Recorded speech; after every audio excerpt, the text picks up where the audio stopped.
नमस्कार दोस्तों, आप सभी का इस मंच पे स्वागत है। आजकल एक बहुत इंपॉर्टेंट विषय चल रहा है, वो है यूनिफॉर्म सिविल कोड, समान आचार नागरिक संहिता।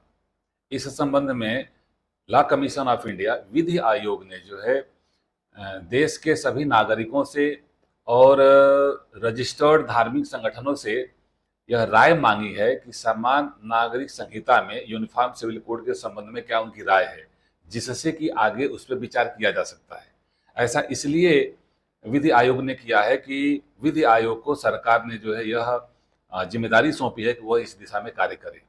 सरकार ने जिम्मेदारी क्यों सौंपी है? इसलिए सौंपी है कि भारतीय संविधान के अनुच्छेद 44 में सरकार के ऊपर यह कर्तव्य अधिरोपित किया गया है कि वह जो है सभी के लिए एक यूनिफॉर्म सिविल कोड बनाएगी। तो संविधान के अनुच्छेद 44 में यह स्पष्ट रूप से प्रावधान है।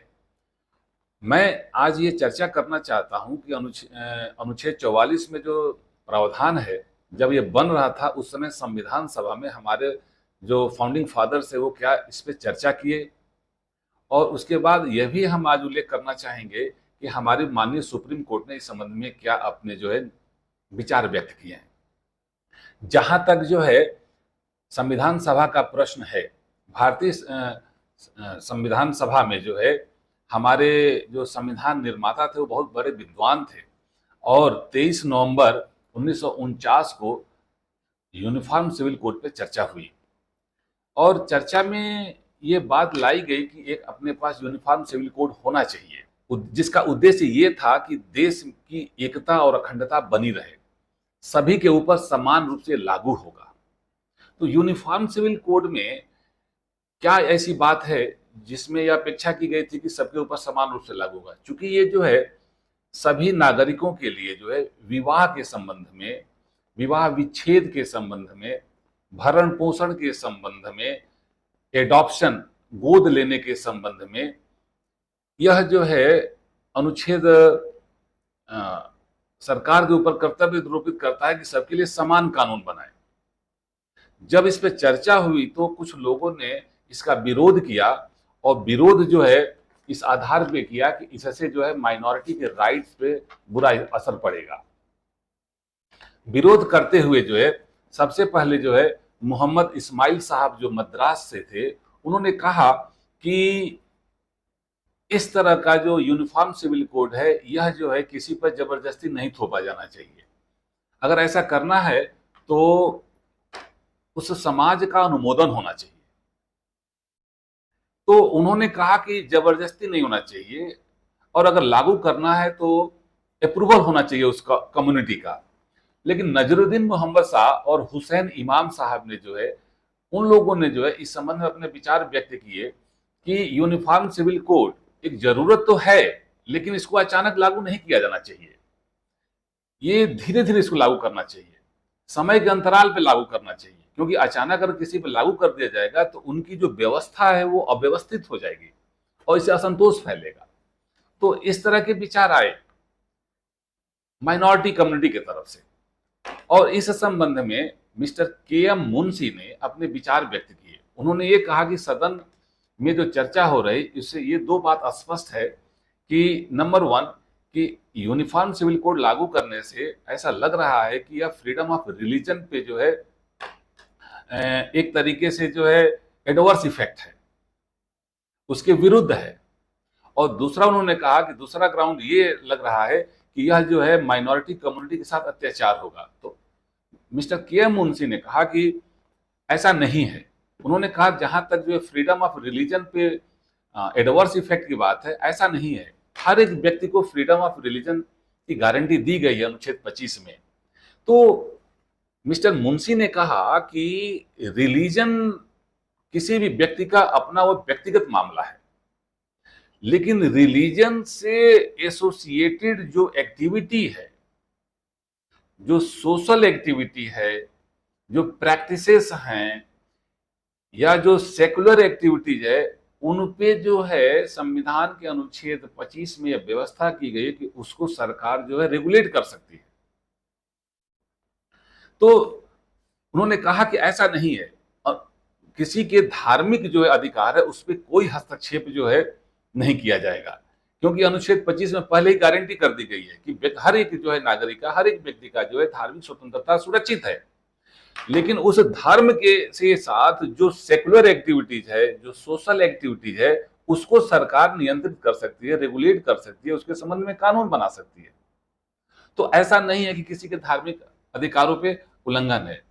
दूसरा, उन्होंने कहा कि ये आरोप है कि इससे जो है टायरनी है, ये एक तरीके से माइनॉरिटी कम्युनिटी पे अत्याचार है। उन्होंने कहा कि ऐसा नहीं है, क्योंकि यूनिफॉर्म सिविल कोड कोई नई बात नहीं है।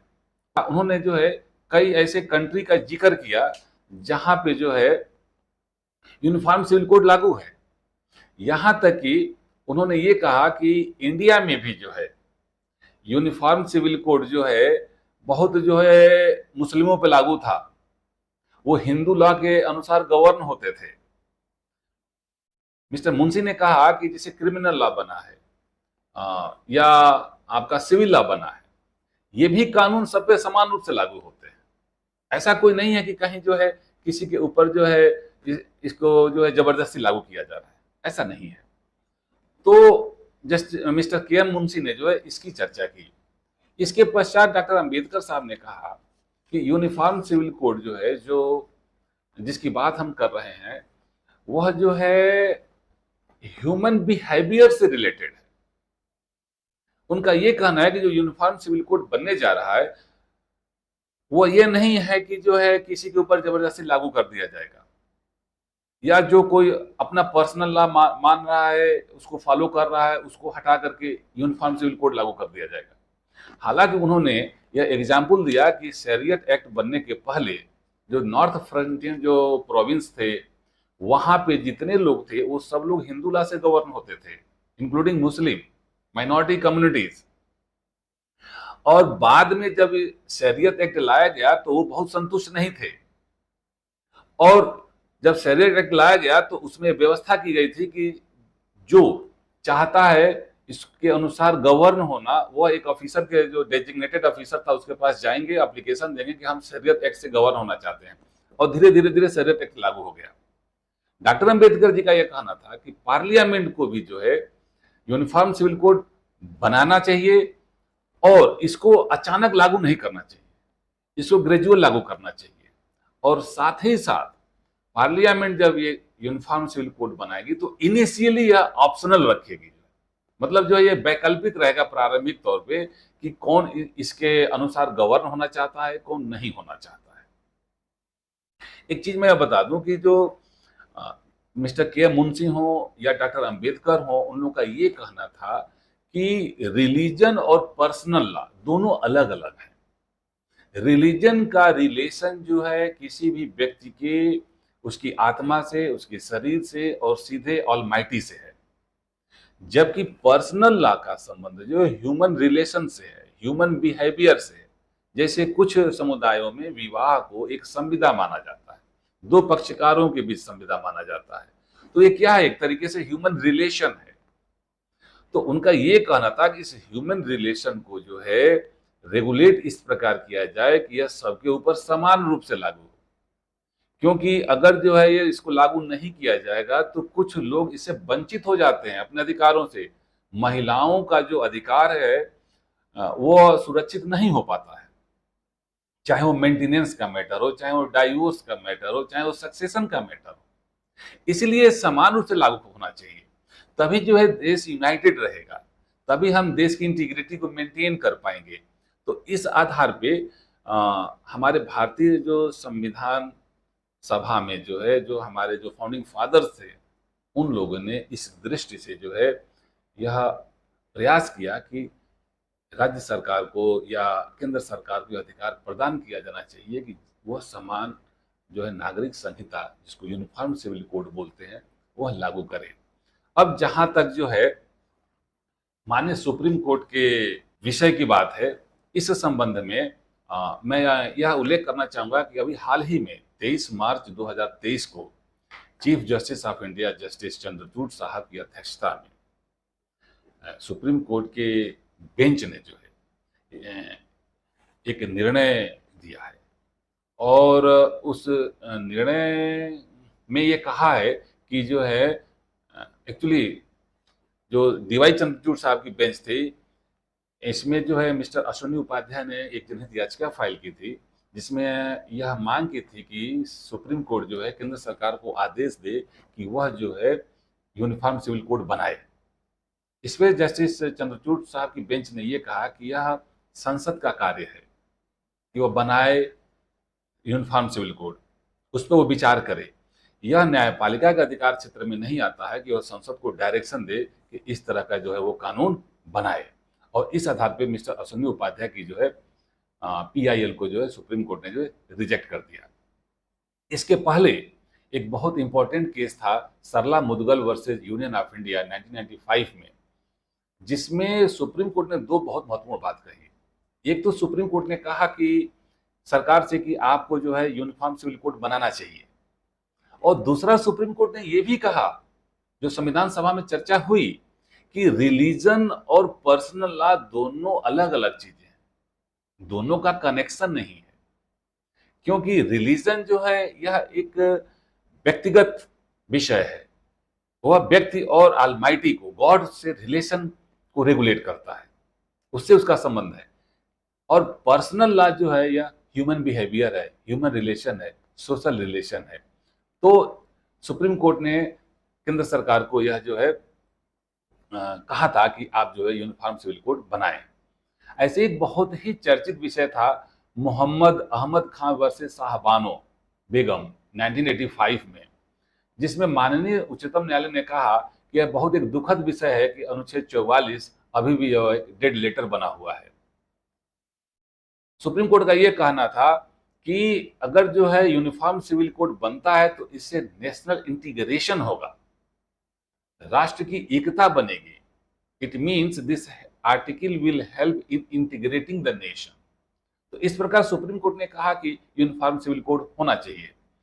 इसी तरीके से state of Orissa versus Titagarh paper mills limited 1985 में सुप्रीम कोर्ट ने यह सुझाव दिया कि सरकार को जो यूनिफॉर्म सिविल कोड बनाना चाहिए।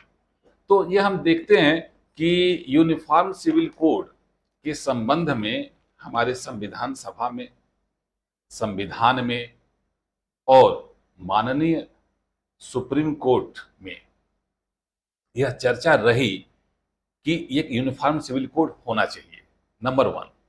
नंबर 2, जहां तक इसके इम्प्लीमेंटेशन की बात है, इस संबंध में यह हमारे संविधान सभा में कहा गया कि अचानक इसको लागू नहीं किया जाना चाहिए, इसको ग्रेजुअल लागू करना चाहिए, और इनिशियली यह ऑप्शनल होना चाहिए कि कौन इसे गवर्न होना चाहता है और कौन गवर्न नहीं होना चाहता है। और माननीय सुप्रीम कोर्ट का यह विचार है कि यूनिफॉर्म सिविल कोड होना चाहिए। लेकिन सुप्रीम कोर्ट जो है अपने अधिकार के दृष्टिगत, जो उसका सुप्रीम कोर्ट का जो पावर है उसके दृष्टिगत, उसे यह निर्देश देने से बचना चाहिए कि संसद जो है कानून अवश्य बनाए। क्योंकि हमारे यहाँ सेपरेशन ऑफ पावर है, सबकी अलग अलग ड्यूटी है, सबका अलग अलग पावर है, और सब एक दूसरे में इंटरफियर नहीं कर सकते हैं। तो इस संबंध में कंक्लूजन ये है कि जो यूनिफॉर्म सिविल कोड है यह जो है उत्तराधिकार, विवाह, विवाह विच्छेद, एडॉप्शन, भरण पोषण, इस संबंध में एक समान कानून बनाने की बात करता है, और यह सभी लोगों पे समान रूप से लागू हो, ऐसी जो है मंशा हमारे संविधान सभा की रही है और हमारे सुप्रीम कोर्ट की रही है।